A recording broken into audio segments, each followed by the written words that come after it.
ولایت نیوز میں آپ کا خیر مقدم ہے۔ سویڈن میں ایک بار پھر احانت قرآن مجید کی تیاری، سرکار نے موساد کے اعلی کار کو دی اجازت۔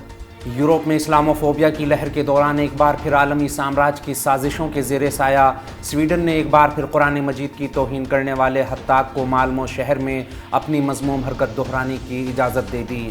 سویڈش میڈیا نے اعلان کیا ہے کہ سیلوان مومیکا اس ملک کی پولیس کی باضابطہ اجازت سے کل مالمو شہر میں قرآن پاک کی بے حرمتی کے جرم کو دہرائے گا۔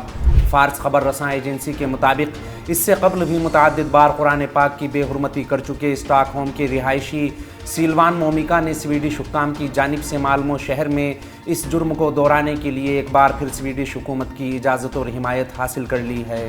سویڈن ریڈیو کے حوالے سے خبر دیتے ہوئے رشیا ٹوڈے نے کہا کہ گزشتہ چند ہفتوں کے دوران قرآن مجید کے نسخوں کو نظر آتش کر کے اربوں مسلمانوں کے جذبات کو مجروح کرنے والا مومیکا ایک بار پھر سویڈن سرکار کی حمایت سے اپنے اس مذموم عمل کو دہرائے گا۔ سویڈش اخبار نے بھی اس خبر کو شائع کرتے ہوئے کہا کہ حتیٰ کہ قرآن کا یہ کام ملک کی پولیس کی اجازت اور ان کی حفاظت میں انجام پائے گا۔ مومیکا نے حالیہ مہینوں میں متعدد بار قرآن مجید کو جلاتے ہوئے اربوں مسلمانوں کے جذبات کو ٹھیس پہنچاتے ہوئے عالمی سطح پر کشیدگی پھیلائی، یہاں تک کہ اس نے عید الاضحیٰ کے موقع پر بھی اسٹاک ہوم کی مرکزی مسجد کے سامنے پولیس کی اجازت سے یہ معاندانہ کارروائی کی۔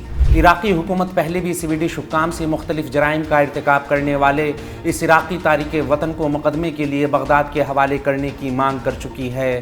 اسلامی مقدسات کی بے حرمتی اور اس مہاجر کے مجرمانہ اقدامات سے صدمے میں آئے عراقیوں نے کئی بار بغداد میں سویڈن کے سفارت خانے کے سامنے احتجاج کیا۔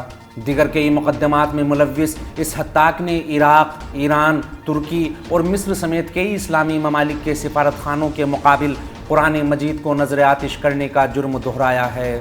اس خبر میں فی الحال اتنا ہی۔ قومی، بین الاقوامی اور عالمی اسلام کی اہم خبروں سے باخبر رہنے کے لیے ولایت نیوز سے جڑے رہیے۔